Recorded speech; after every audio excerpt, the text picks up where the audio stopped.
구정설 명절이 다가오고 있습니다. 알아보니까 사람들이 이미 금요일서부터 설 연휴에 들어가신 것 같아요. 계산을 해보니까 이번 주 금요일까지만 휴일이 되어지면 장장 열흘 동안의 이 휴가를 맞이하게 되어진 것 같아요. 너무 많이 놀면 안 좋은데, 그렇죠. 어찌됐든 아주 긴 연휴 기간입니다. 우리가 연초에 이미 새 인사를 했지요. 새해 복 많이 받으세요라고 인사를 했습니다만, 또 우리 한국 사람들은 신정보다는 이 구정이 또 새로운 새해로 시작하는 개념이 더 많은 것 같아요. 그래서 여전히 우리는 이 구정 설 명절을 맞이하면서도 똑같은 인사를 한 번 더 하는 것 같습니다. 자, 여러분 옆에 계신 분들과 새해 복 많이 받으세요 인사할까요? 새해 복 많이 받으세요. 예, 맞습니다. 신정 때도 새해 복 많이 받으세요. 구정 때도 새해 복 많이 받으세요. 이거 왜 그럴까요? 그냥 혼자 생각해 봤어요. 하나님이 우리에게 복 주시길 원하시는 것 같다.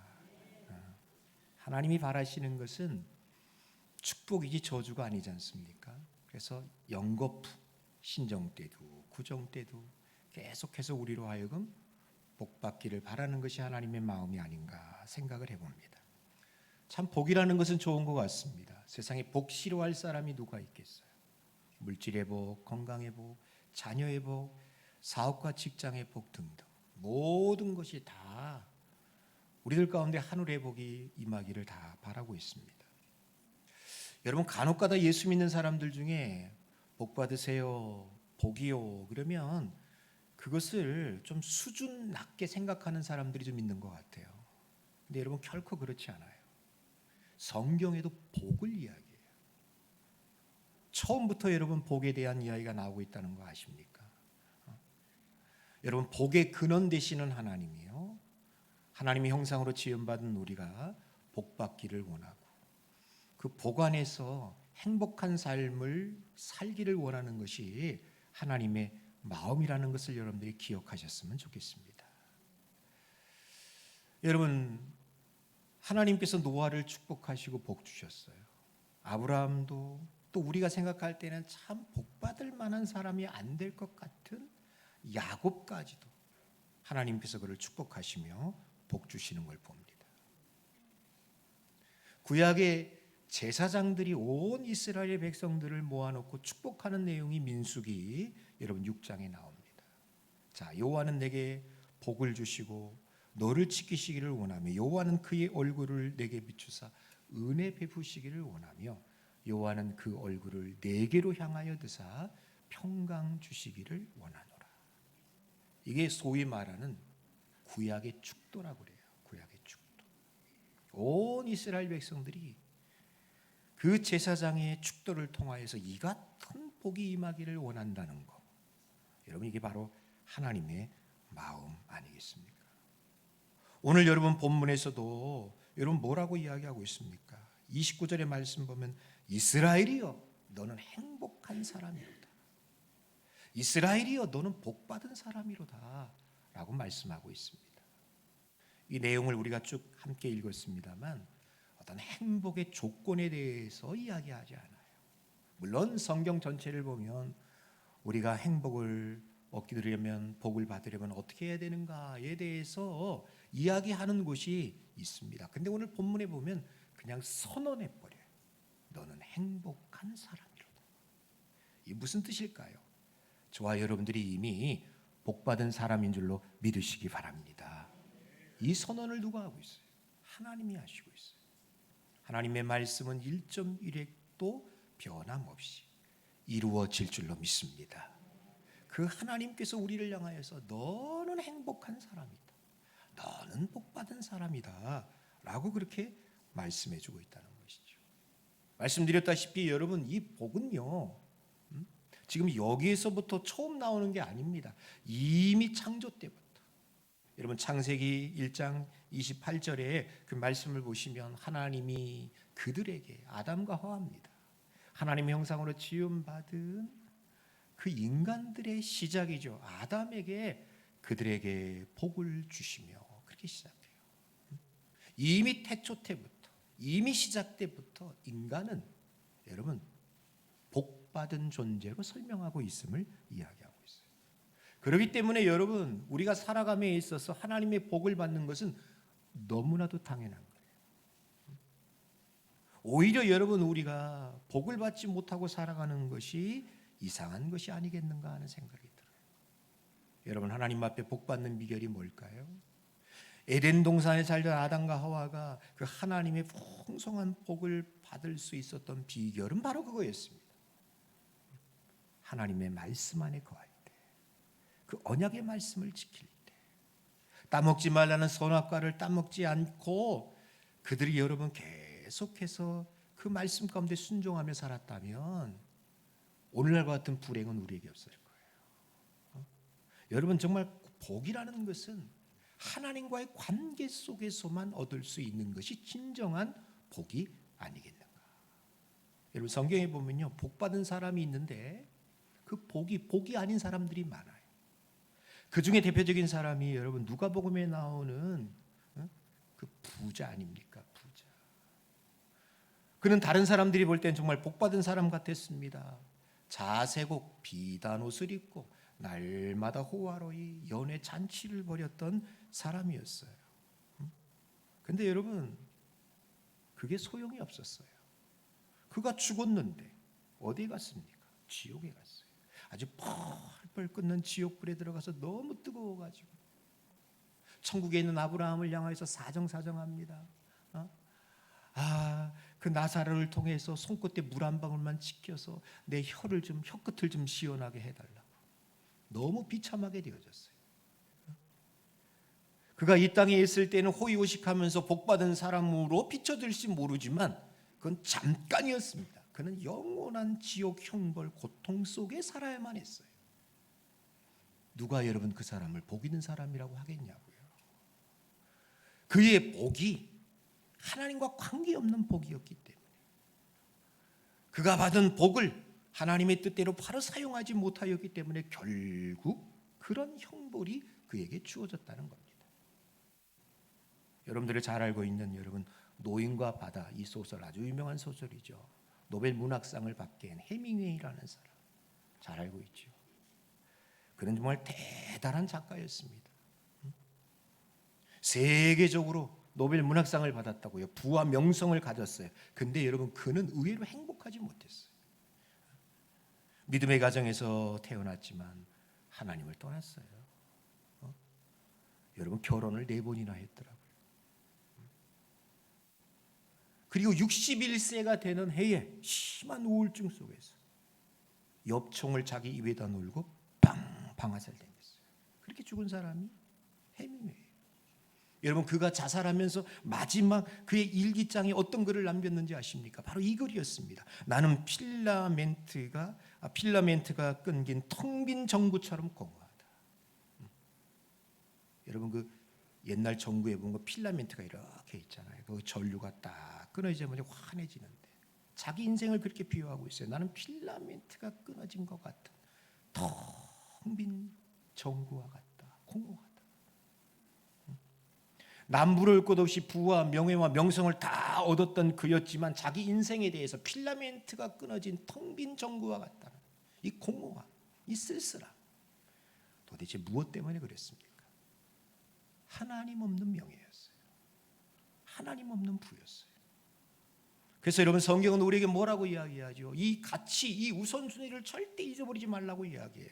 여러분 요한 3서 1장 2절의 말씀 보니까 사랑하는 자여 내 영혼이 잘됨과 같이 내가 범사가 잘되고 강건하기를 내가 원한다. 순서가 있답니다. 먼저 영혼이 잘 되어지는 복이 여러분들 가운데 있기를 주님의 이름으로 축원합니다. 그 영혼의 복이 우리 범사 가운데 이르러야 돼요. 그리고 육신의 건강까지도.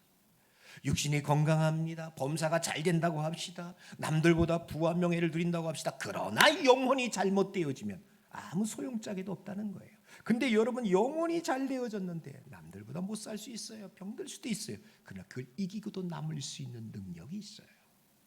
중요한 게 뭘까요? 우선순위예요. 하나님을 통해서 내 영혼이 부유해져야 돼요.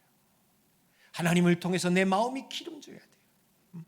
마치 여러분 시냇가에 심은 나무가 철을 따라 그 과실을 맺는 것처럼 시편 1편에 그렇게 이야기하지 않습니까? 복 있는 사람이 누구냐?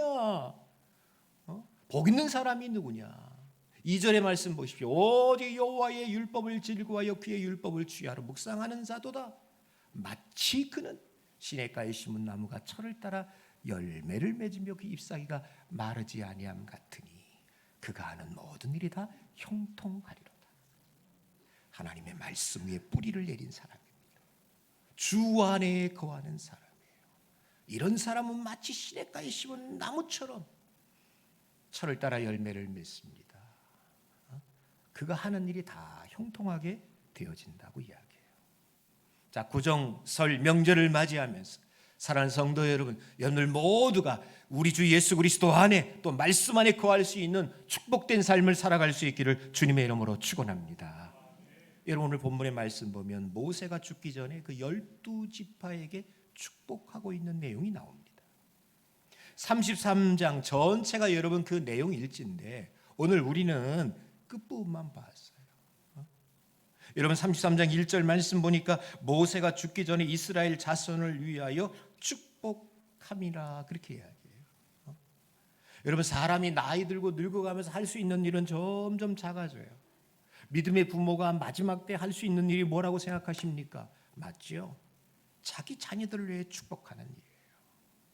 저희 부모님도 살아계셨을 때 이렇게 명절 때 쭉 하니 자녀들 세배를 받고 덕담하실 때 보면은 그런 말씀을 늘 하셨던 것 같아요. 야, 이제 내가 할 수 있는 게 뭐가 있겠느냐? 내가 너희를 위해서 기도하는 것 외에는 없는 것 같다. 근데 여러분 그게 큰 복인 것 같아요.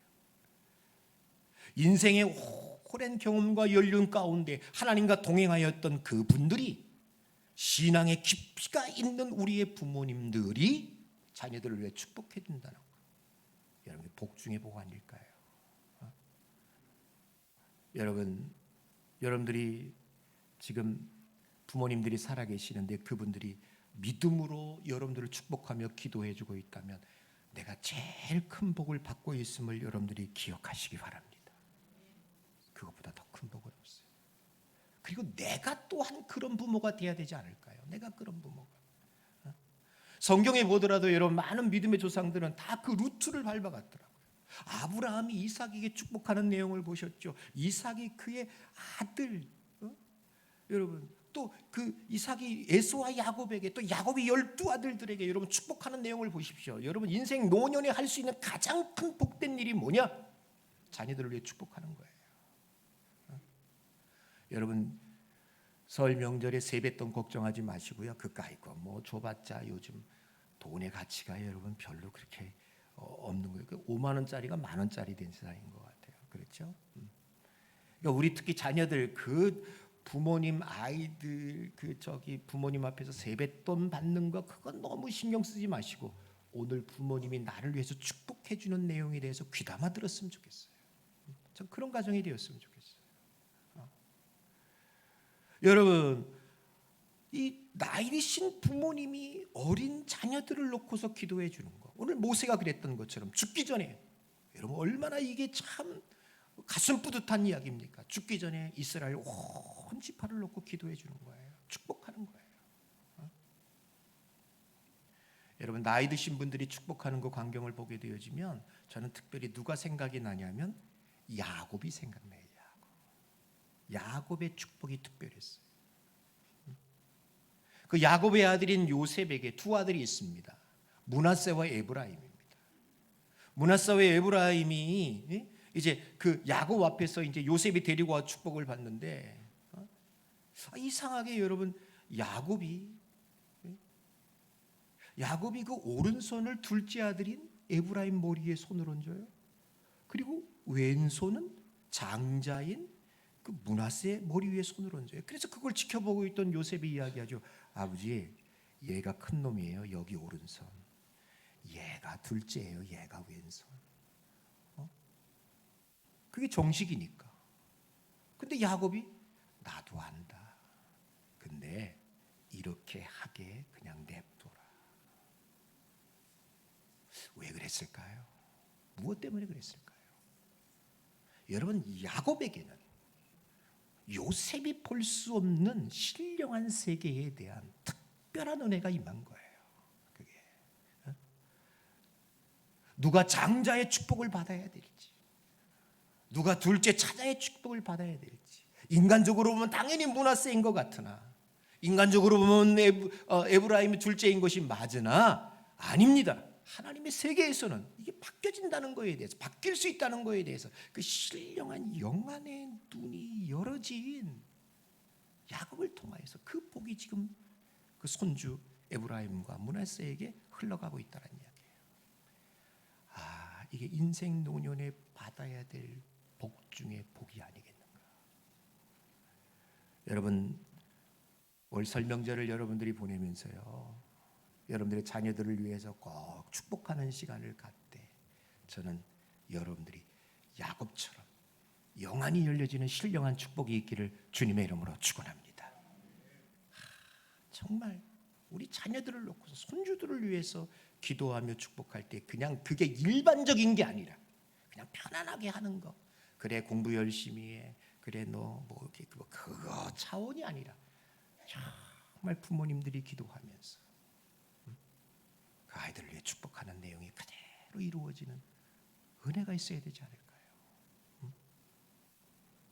자, 여러분, 6절부터 본격적으로 이제 루벤 지파로 시작하여서 마지막 절 아셀 지파에 이르기까지 모세의 축복이 계속 되어지고 있는데, 거기 시므온 지파가 빠질 거예요. 시므온 지파는 이제 시간이 지나감에 따라서 유다 지파에 편입되어지기 때문에 그 이름이 안 나온 것 같아요. 그러면서 여러분, 26절부터 이제는 이스라엘 전체를 놓고서 축복하는 내용이 26절에 나와요. 자, 여러분, 그 첫 번째 축복이 뭡니까? 바로 이겁니다. 하나님 임재의 축복이에요. 여러분, 그 내용이 여러분 자 26절 27절에 나옵니다. 자, 두 절의 말씀을 한번 같이 읽어보겠습니다. 읽습니다. 시작.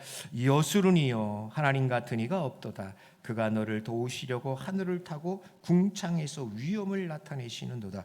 영원하신 하나님이 내 처소가 되시니 그의 영원하신 발이 내 아래에 있도다. 그가 내 대적 앞에서 대적을 쫓으시며 멸하리라 하시도다. 아멘. 자, 이 광경이 뭡니까? 하나님의 하늘에서요, 하나님께서 하늘에서 그 하늘을 타고 구름을 타고 오늘 임하시는 광경으로 소개해 주고 있어요. 하나님이 영광과 위엄 가운데에 하늘을 타고 궁창에서 위엄을 나타내시는도다. 하나님의 영광과 위엄 가운데 그들 가운데 임하시는 것을 보아요.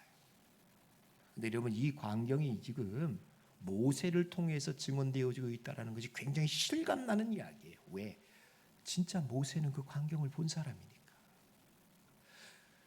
여러분, 모세가 이스라엘 백성들을 출애굽시켜서 시내산에 왔습니다. 출애굽기 19장 말씀 보시게 되어지면 셋째 날 아침에 우레와 번개 빽빽한 구름과 안개가 온 산에 가득하게 되어졌는데 나팔 소리와 더불어서 하나님이 그 가운데 임하셨어요. 백성들이 그 광경을 보면서 다 벌벌벌 두려워 떱니다. 두려울 수밖에 없죠. 바로 여러분, 하나님이 임하시는 광경을 누가 보았느냐? 모세가 본 거예요. 자, 하나님이 임하셨다. 하나님이 거기 계신다. 졸지의 그 시내산은 하나님이 임하시고 하나님이 거하시는 성전이 되어버렸어요. 거룩한 산이 되어졌죠. 근데 오늘 본문의 말씀 보니까 그렇게 임하셨던 하나님이 이제는 시내산이 아니라 이스라엘 가운데 거하시겠다는 얘기예요. 그 하나님이 하늘을 타고 궁창에서 위엄을 보이시면서 이스라엘 가운데 오셔서 야, 내가 너희의 처소가 되겠다라고 말씀하시는 거예요. 그러니까 뭡니까? 시내산의 성전이 이스라엘 가운데 거하는 성전으로 바뀌어졌다는 얘기죠. 여러분, 그 하나님이 어떤 하나님이십니까? 오늘 27절의 말씀 보니까요, 그 하나님을 일컬어서 영원하신 하나님이라고 이야기하고 있습니다. 잠깐 있다 없어지는 그런 신이 아니라 영원하신 하나님이 그들 가운데 임하시겠다라고 이야기하고 있어요. 영원히 제한된 시간 속으로 들어오는 거예요. 무한함이 유한함으로 들어오는 거예요. 왜 이렇게 하시느냐? 하나님께서 그들 가운데 처소가 되기 위해서, 이스라엘과 함께하기 위해서 오신다라고 이야기합니다. 여러분 이 상황을 보게 되어지면 생각나는 구절이 하나 있어야 돼요. 요한복음 1장 14절 말씀입니다. 말씀이 육신이 되어 우리 가운데 거하심에, 말씀이 육신이 되어 말씀으로 계셨던 그 하나님이요 우리 가운데 거하시게 되어졌어요. 하나님이 신의 산에 그렇게 영광적이 있었던 하나님이 이스라엘 가운데 거하시는 것처럼 이제는 하나님이 육신이 되어져서 우리 가운데 거하시게 되어졌다. 이분이 누굽니까? 예수님이십니다.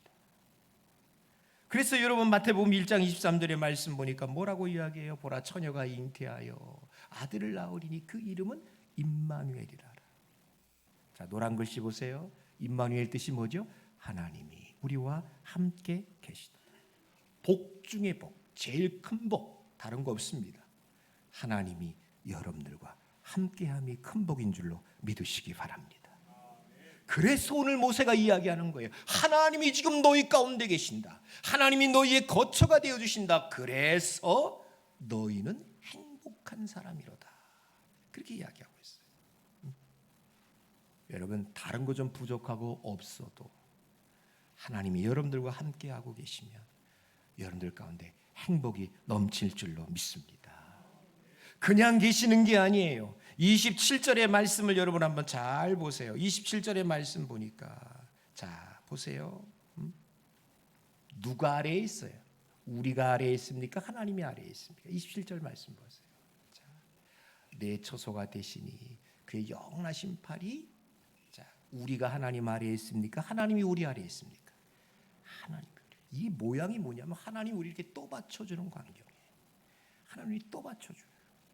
하나님이 우리를 당신의 그 전능하시고 무한하신 팔로 꼭 감싸주시는 이미지가 이 속에 나와요. 하나님이 그냥 우리 가운데 함께 하십니다. 하나님이 우리의 처소가 되어주십니다. 하나님이 우리 속에 계십니다라는 것은 굉장히 관념적인 이야기가 아닙니다. 실제적으로 하나님이 우리 가운데 계셔서 우리를 이렇게 떠받쳐주시는 거예요. 우리를 감싸주신다. 자, 그렇게 되어질 때 보세요. 하나님이 우리를 감싸주십니다. 하나님이 우리를 떠받쳐주십니다. 그러니까 27절에 뭡니까? 그가 내 앞에서 대적을 쫓아내실 것이다. 대적들이 한 길로 왔다가 7길로 도망가요. 대적들이 멸하게 되어질 것이다.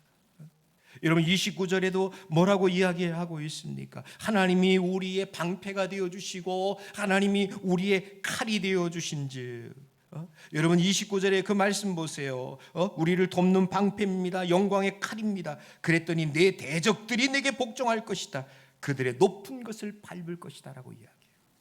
여러분 그냥 하나님이 우리를 이렇게 위험에서부터 보호해 주시는 것으로 끝나는 것이 아니라 우리에게 승리를 주시는 하나님이심을 이야기해요. 여러분 25년 한 해 동안 여러분들 가운데 하나님이 주시는 승리가 넘쳐나기를 주님의 이름으로 축원합니다. 하나님이 우리를 감싸주시고 뭐가 두려워요? 뭐가 걱정이 됩니까? 자, 미국 샌프란시스코에 가면 여러분 금문교라는 큰 다리가 있는 거 아시죠? 샌프란시스코 해협에서 태평양을 가로지르는 다리인데 이 다리를 건설할 때에 여러 사람들이 그 인부들이 밑으로 떨어져 죽는 사고가 아주 빈번하게 일어났다고 해요. 그래서 그 문제를 해결하기 위해서 그 다리 밑에다가 여러분 그물을 쳐놨어요. 그물. 근데 여러분 놀라운 것이 뭐죠? 그물 하나 쳐놓았을 뿐인데 그 밑으로 떨어지는 사고가 그 다음에부터는 한 건도 일어나지 않았대요. 인부들 마음에 이런 생각이 드는 거예요. 저 그물이 나를 받쳐줄 것이다. 두려움이 사라지는 거예요. 그 그물이 밑에 다 받쳐준 것을 믿으니까 아주 담대하게 안전하게 공사를 계속할 수 있다는 것이죠. 여러분 전능하신 하나님의 아무렴 금문교의 그물만 못하겠습니까? 사랑하는 성도 여러분, 그 하나님은 전능하신 분입니다. 그 하나님은 무소부재의 창조주 하나님이시고 그 하나님은 우리의 방패이시고 우리의 보호자이십니다. 저와 여러분들을 지키시고 그 팔로 떠받쳐 주었어. 25년 한 해 동안 우리로 하여금 안정과 승리의 삶을 살게 해 주실 줄로 믿습니다. 그래서 여러분 시편 121편에 뭐라고 이야기해요? 이스라엘을 지키는 이는 졸지도 아니하고 주무시도 아니한다. 낮에 해가 너를 상하지 않게 하시며 밤의 달도 너를 해하지 않게 하리로다. 이 찬양이 있잖아요, 여러분. 이 찬양 아세요? 하나님은 너를 지키시는 자, 너희의 우편에 그늘 대시니. 화면에 뜬 것은 다 같이 부르라고. 다시 하겠습니다. 하나님은 너를 지키시는 자, 너희의 우편에 그늘 되시니. 낮의 해와 밤의 달도 너를 해치 못하리. 하나님은 너를 지키시는 자, 너의 환난을 면케하시니. 그가 너를 지키시리라. 너의 출입을 지키시리라. 눈을 들어 산을 보아라. 눈을 들어 산을 보아라. 너의 도움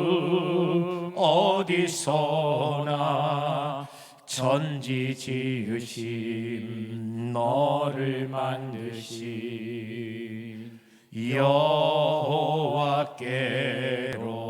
여호와께로다. 할렐루야. 하나님께 있는 거예요.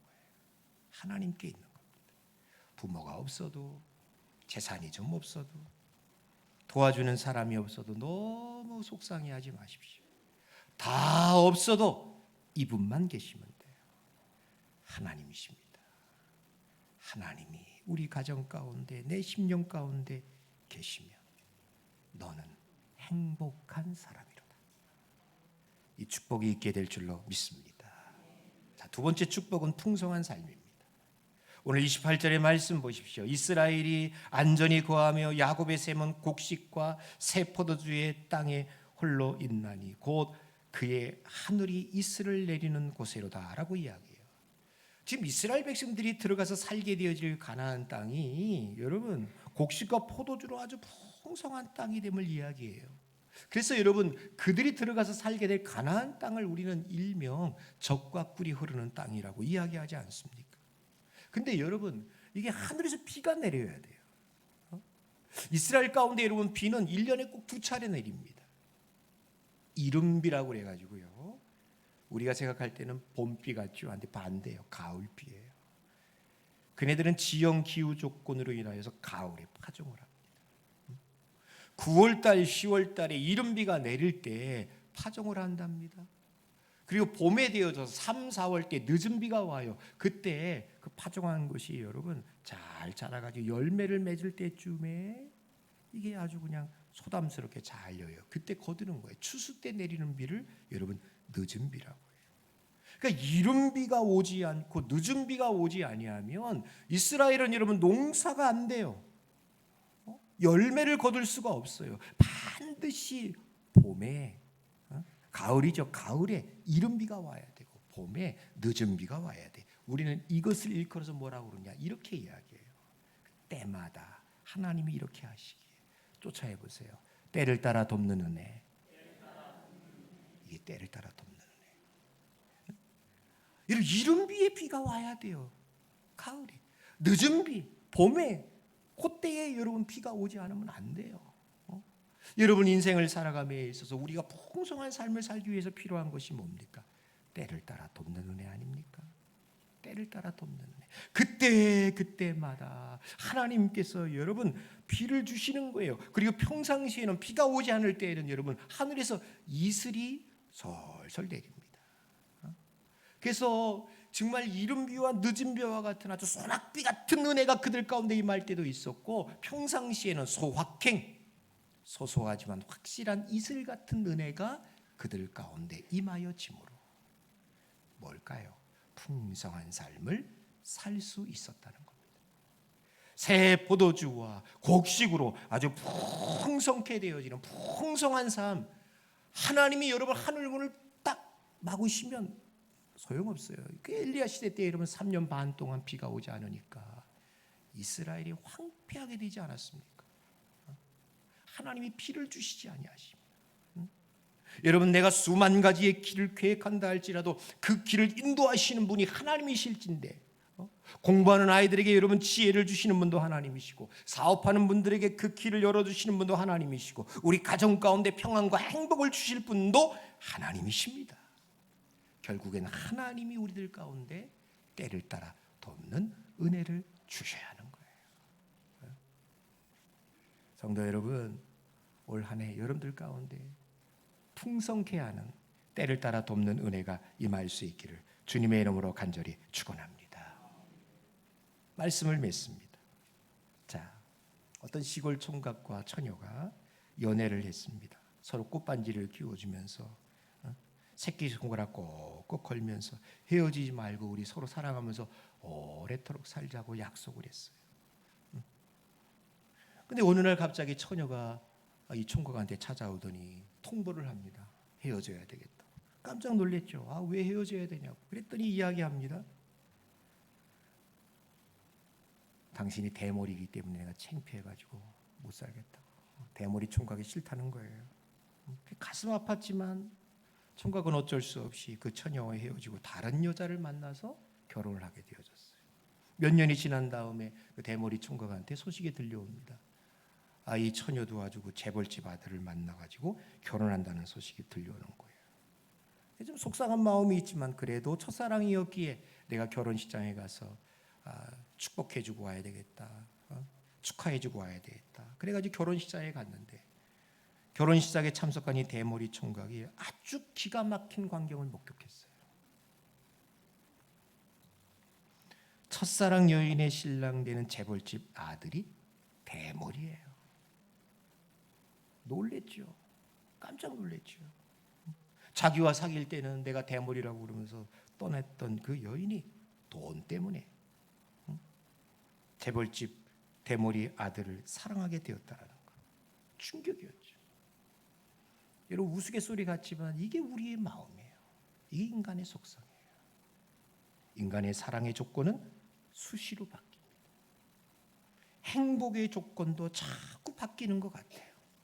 그러나 우리 그리스도인들에게 있어서 유일무이한 행복의 조건은 딱 하나입니다. 하나님이십니다. 주님 안에 거할 때 여러분들 행복해질 수 있음을 믿으시기 바랍니다. 누구 때문에? 하나님 때문에 행복합니다. 누구 때문에? 하나님 때문에 감사합니다. 그래서 다윗은 시편 34편에서 이렇게 고백합니다. 너희 성도들아 여호와를 경외하라. 그를 경외하는 자에게는 부족함이 없도다. 여호와를 찾는 자는 모든 좋은 곳에 부족함이 없으리라. 이 말씀보다 더 우리가 잘 알고 있는 말씀, 시편 23편의 말씀입니다. 여호와는 나의 목자시니 내게 부족함이 없으리로다.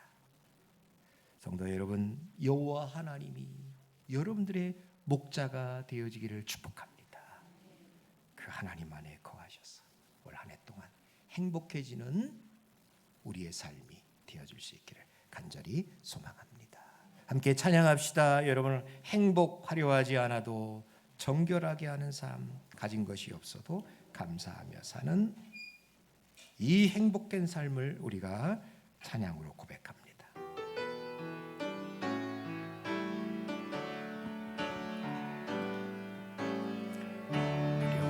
하지 않아도 정결하게 사는 삶, 가진 것이 적어도 감사하며 사는 삶, 내게 주신 작은 힘 나눠주며 사는 삶, 이것이 나의 삶의 행복이라. 눈물 날 일 많지만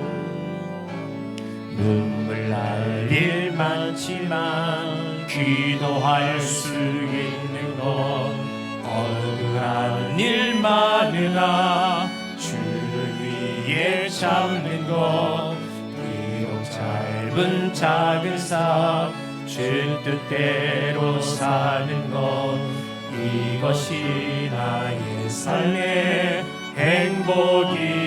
행복이라오 이것이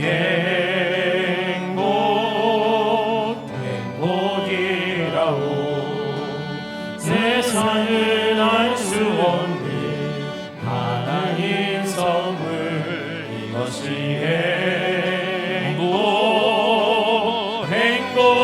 행복이라오 하나님의 자녀로 살아가는 것 이것이 행복 다시 한번 이것이 행복이라오. 아멘. 이것이 행복이라오 세상은 알 수 없는 하나님 선물 이것이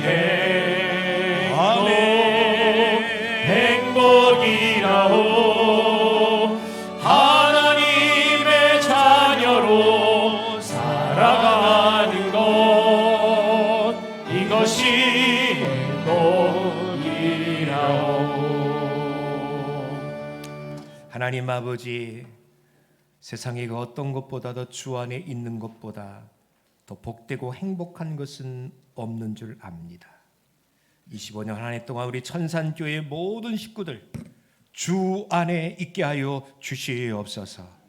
하나님 때문에 행복하고 하나님 때문에 기뻐하고 하나님 때문에 감사하고 설상 어려운 일을 만난다 할지라도 그 하나님의 전능하신 팔이 나를 떠받쳐 있음을 믿기에 안심하고 한 해를 살아낼 수 있는 성도들이 다 되게 하여 주옵소서. 바친 예물을 기쁘게 받아주시고 우리의 삶의 모든 영역 속에서 풍성한 물질의 복이 있게 하시고 건강의 복 또한 넘치게 하여 주시옵소서. 아버지 하나님, 구정 설 명절을 맞이하며 오늘 이렇게 예배 드린 후에 또 먼 길을 다녀오신 분들이 있을 것 같습니다. 이미 가신 분들도 있는 줄로 압니다. 오고 가는 발걸음 지켜주시고 부모 형제 한 가족이 모였을 때에 오늘 야곱이 그 어린 자녀들에게 축복할 때에 그것이 그대로 이루어졌던 것처럼 우리가 저들을 향하여 믿음으로 기도하고 축복하는 것이 이루어지는 복이 있게 하여 주시옵소서. 오늘 새로운 가족을 우리에게 보내주심을 감사합니다. 우리 이동욱 집사님 가정이 우리 교회에 등록하고 오늘 첫 만남을 갖습니다. 그의 가정을 복되게 하사 천산교회가 축복의 통로 되게 하여 주사 잘 되어지는 은혜가 있게 하여 주시옵소서. 감사드리고 예수님의 이름으로 기도하옵나이다. 아멘.